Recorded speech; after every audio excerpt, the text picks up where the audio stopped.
मुलांनो, या ठिकाणी एक प्रश्न आहे. प्रश्न खूप सोपा आहे. हा प्रश्न बऱ्याच वेळेस परीक्षेत येतो. इथं रेखांकित आहे. प्रश्न वाचूया. खालील आकृतीत रेखांकित केलेला भाग किती? इथं हा शब्द खूप महत्वाचा आहे. रेखांकित किंवा कधी कधी इथं काय करतात, अरेखांकित किंवा न रंगवलेला असा प्रश्नांमध्ये देतात. तर आपल्याला ह्या शब्दावर सगळं आहे. रेखांकित म्हणजे रंगवलेला. आता हे जर उत्तर काढताना आधी तुम्हाला एकूण भाग काढावे लागणार. एकूण भाग किती आहेत बघा. आता सरळ सरळ मोठे मोठे जे भाग दिसतात ते आपण मोजूया. 1 2 3 4 5 6 7 8 किती आहेत एकूण भाग? 8. ते एकूण भाग आपण छेदात खाली लिहायचे. एकूण भाग कुठे लिहायचे? छेदाच्या किती. आता आपल्याला रेखांकित म्हणजे रंगवलेले मोजायचे. इथं पूर्ण रंगवला म्हणजे हा 1 झाला. ह्या दोघांचा मिळून 1 झाला आणि ह्या दोघांचा मिळून 1 झाला. असे किती भाग झाले रंगवलेले? 3. म्हणजे आपलं उत्तर किती आलं? 3/8. म्हणजे 8 भाग एकूण आहेत आणि रेखांकित केलेले 3 आहेत.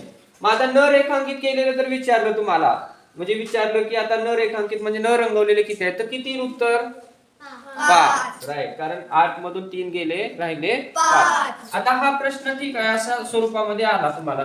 आता हा प्रश्न वेगळ्या स्वरूपामध्ये कसा असतो ते सांगतो मी तुम्हाला. आता फक्त हे जे उत्तर आलंय हे आपलं, फक्त वेगळं काय ते सांगतो. हे जे भाग आहेत बघा, ह्यांनी जी रेष मारलेली आहे याचा अर्थ ह्यांनी एका चौकोनाचे 2 भाग केलेले आहेत.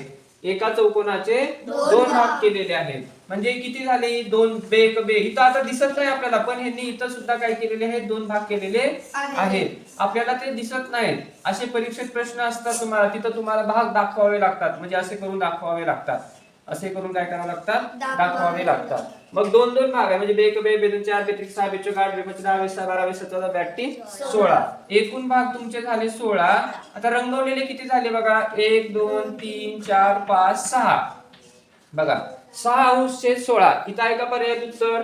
नाही. मग आपण काय करायचं, याला संक्षिप्त रूप द्यायचं. संक्षिप्त रूप म्हणजे काय की हे दोघं कोणाच्या पाड्यात आहेत बघायचे, तर 2च्या पाड्यात आहेत. कोणाच्या?